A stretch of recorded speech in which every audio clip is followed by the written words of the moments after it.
¿Quiénes generan la riqueza en un país? Los bomberos, los enfermeros, los médicos, los funcionarios públicos, los jueces. No, los empresarios. Son los únicos capaces de fundar una empresa y fundirse con la empresa. Entonces es muy importante la opinión y es muy importante escuchar a los empresarios, cosa que a veces los gobiernos no quieren hacer. Y los empresarios están empezando a levantar la voz porque se sienten presionados por una fuerte presión fiscal, por leyes laborales que corresponden al año de ñaupa, vaya a saber de dónde vienen esas leyes, y que todo habría que cambiarlo. Estoy en contacto con uno de los empresarios que además le gusta el análisis de la política y de la economía, Emilio Echegorri. Un abrazo, ¿cómo estás, Emilio? Muy bien, Rubén, ¿cómo estás? Tanto tiempo. Bien, te veo muy bien. Acá Bueno, estamos, bien, tratándole de poner el cuerpo y las ganas a salir adelante, ¿no? tené cuidado de no salir lastimado. Dame una visión tuya de la Argentina de hoy.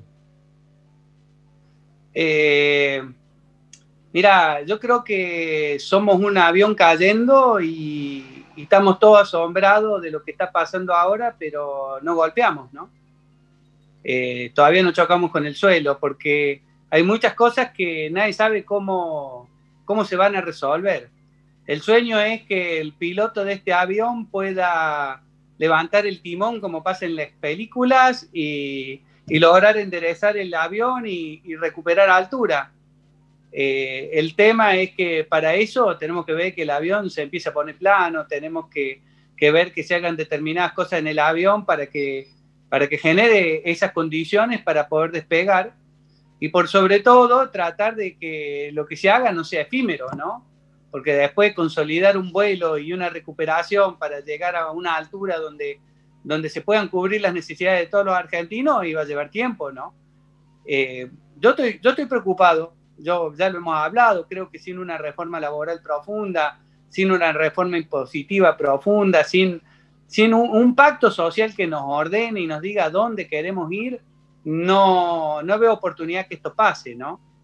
Es más, los otros días reflexionaba con un grupo de amigos, creo que esto de la grieta y que uno lo puede ver en distintos países y que ya los sociólogos están estudiando, es algo realmente peligroso porque lo que nos hace es volantear, ¿no? Y en esa volanteada se van cayendo muchas empresas y atrás de muchas empresas, muchos empleos de ese auto que va volanteando, hasta que en un momento se va terminando vuelta, ¿no? Sí. Entiendo. Hablaste recién de un pacto social. ¿Cómo sería para vos ese pacto social? ¿Cómo debería instrumentarse? ¿Quiénes deberían participar? No, bueno, yo creo que todos deberían participar. Eh, a ver, algo que uno no puede dejar de analizar en cuando uno habla de pacto social, es la grieta, que es lo que nos está dividiendo hoy a los argentinos. El pacto social tendría que incluir a la grieta más que los actores, porque dentro del empresariado hay empresarios que están de acuerdo con un modelo y empresarios que están de acuerdo con el otro modelo. Dentro de esa misma grieta hay sindicalistas que están de acuerdo con un modelo y desempleados, no sindicalistas, desempleados que no están de acuerdo con ese modelo porque no son los beneficiarios, ¿no? Entonces, me parece que uno lo que primero tiene que tratar de lograr es un entendimiento empático del otro, o sea, de alguna forma tenemos que descubrir que el otro, ya sea trabajador, ya sea empresario, ya sea financista, ya sea político, quiere hacer su juego y lo quiere hacer bien y tiene sus propios intereses y sobre eso empezar a generar diálogos para lograr equilibrios, porque si uno se sienta en mesas pensando que el que tengo enfrente es un enemigo, lo único que voy a ver es cómo le saco tajada, no cómo logro crear, ¿no? Yo creo que hoy es absolutamente inviable un pacto social con un país dividido, porque un argentino tiene otro enemigo adelante, y mientras no bajemos la guardia, ¿no? Y hago un mea culpa que yo he sido bastante combativo sobre todo con los del gobierno actual, en su momento, la línea kirchnerista. Yo creo que de alguna manera tenemos que aplacarnos digamos, los decibeles que tenemos en estas discusiones y tratar de que lograr una visión de país y que los técnicos verdaderos empiecen a trabajar a buscar soluciones, ¿no? que el mérito empiece a funcionar, que eso no tiene que ser una cuestión de grieta. Y si hay gente que cree que el mérito no es importante, yo le voy a decir que tengo un amigo que no sabe medicina, pero tiene muchísimas ganas de operar a alguien. Entonces le tendríamos que dar la oportunidad a él de operar, así que si el presidente o cualquiera que no cree que el mérito es importante tiene algún problema, este amigo lo puede operar casi gratis, no va a tener ningún problema. Digo, llevando al absurdo vamos a entender que hay cosas que hay que hacerlas como hay que hacerlas.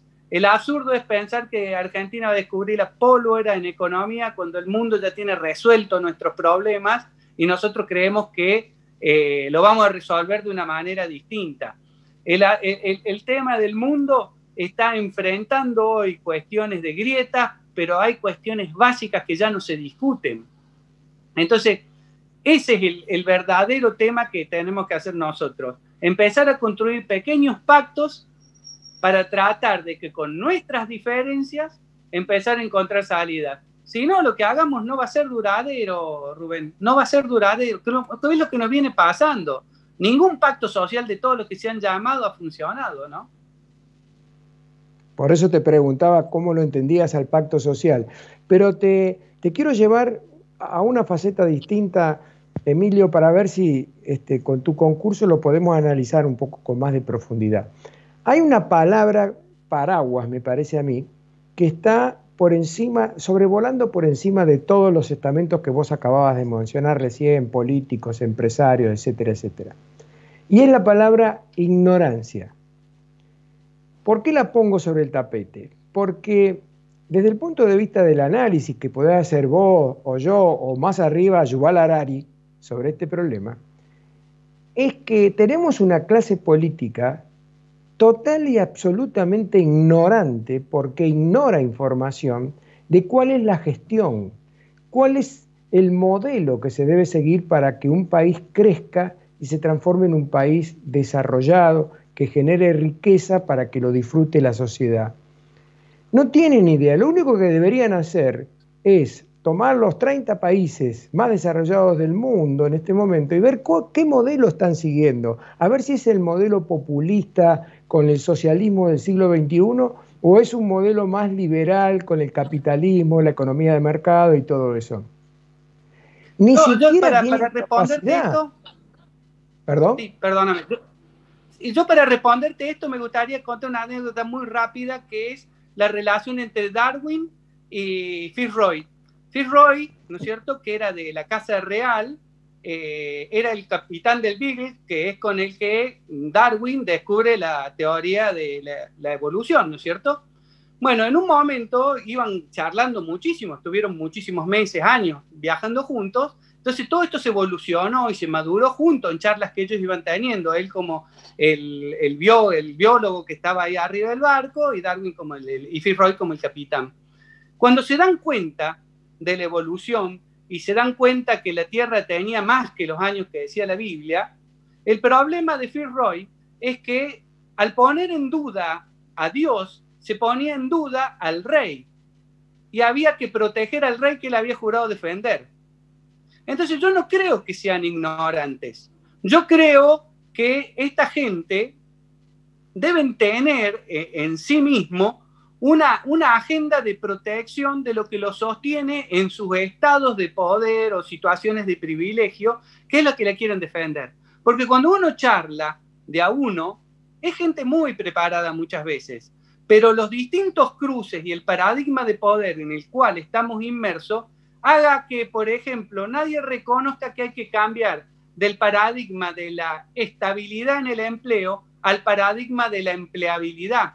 Hay que poner el foco en cómo retengo al talento, cómo retengo al que se esfuerza, y no como empresario poner el foco en cómo corno hago para sacar a la persona que no me sirve dentro de la planta. O sea, todas estas cuestiones básicas, cuando uno la charla de a uno, son charlas que son maravillosas con esta gente. El tema es que ir en contra del paradigma que sostiene esta estructura de poder que está arraigada hace muchos años en Argentina, es como Fitzroy pidiéndole a Darwin que no dé a conocer su teoría, porque si no, le haría un daño al rey. Y es por eso que Darwin demora muchísimos años en dar a conocer esto, y se lo dan a conocer un grupo de amigos de Darwin que cuando ve que en otros países se estaba avanzando en ese sentido, deciden ponerla sobre el tapete y llevarla a la discusión con el nombre de Darwin para que no pierda su autoría.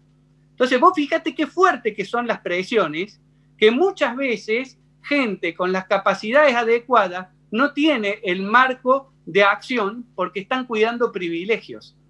Entonces, yo creo que no hay gente ignorante, todo lo contrario, hay gente muy preparada que sabe qué tiene que cuidar y qué no tiene que cuidar. Y eso va en desmedro, lamentablemente, de gran parte de los argentinos, ¿no?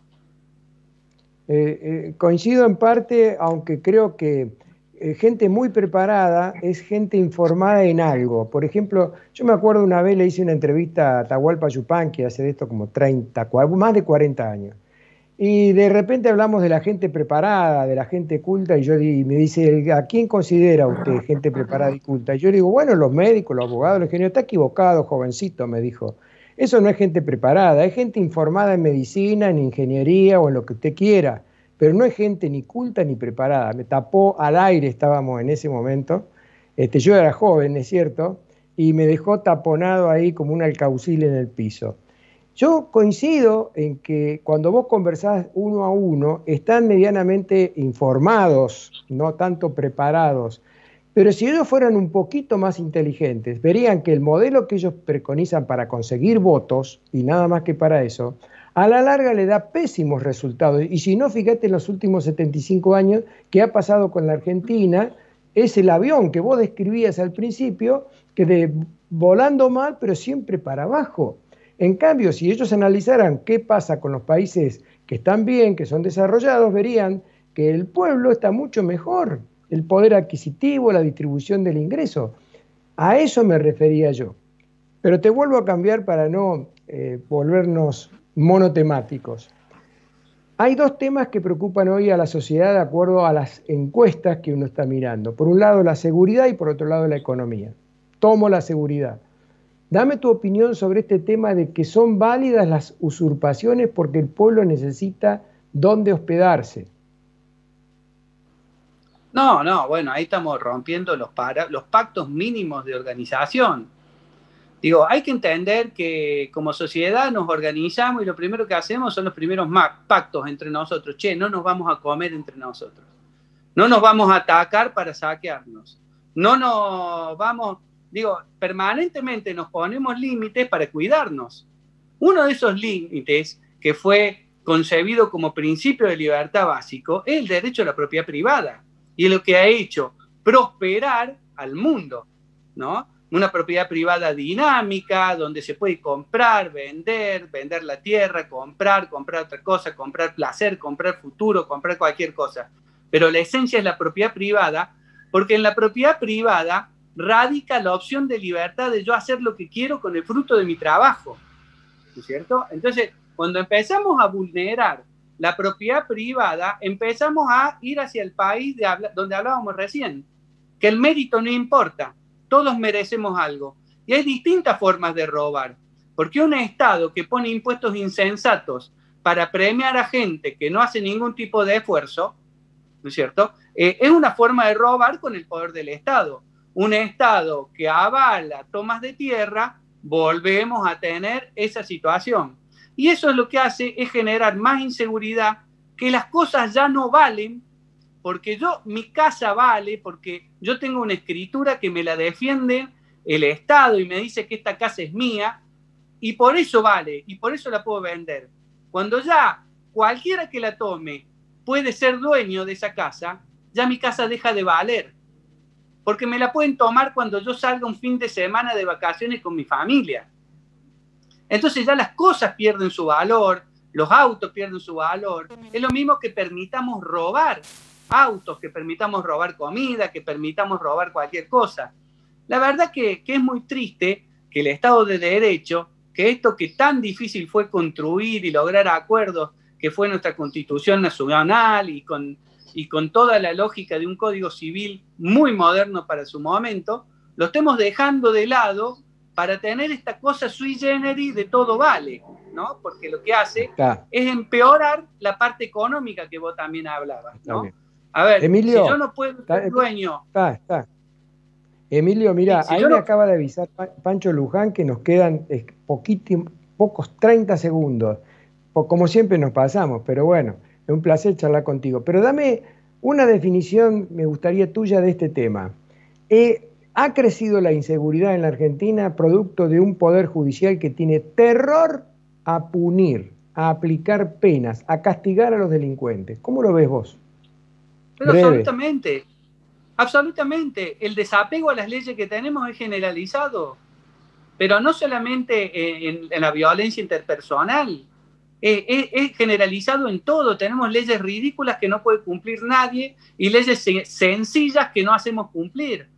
Entonces, estamos entrando en una situación de todo vale, ¿no? Entonces, yo creo claramente que la seguridad va a ir empeorando, pero por supuesto porque las necesidades se van a ir profundizando y por supuesto porque los problemas económicos que creímos resueltos con papelitos se van a presentar en un futuro muy cercano y a menos que haya ayudas mágicas, las cosas no se van a resolver fácil y Argentina nos va a costar mucho pagar este año que hemos vivido emitiendo papelitos.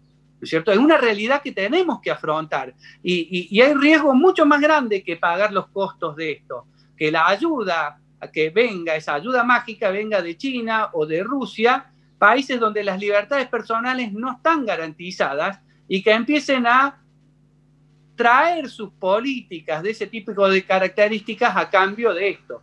Por ejemplo, un ensayo corto de esto puede ser, imagínense que China nos pida a nosotros grano a cambio de ayuda económica ahora y que como el Estado no puede garantizar esa venta de granos directamente, decida armar la Junta Nacional de Granos.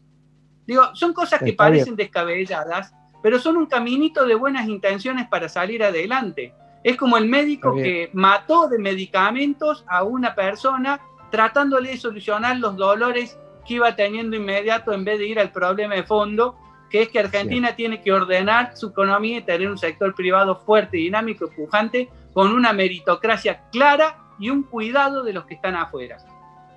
Gracias, Emilio. Un abrazo grande. Gracias a vos, como siempre. Un abrazo para vos.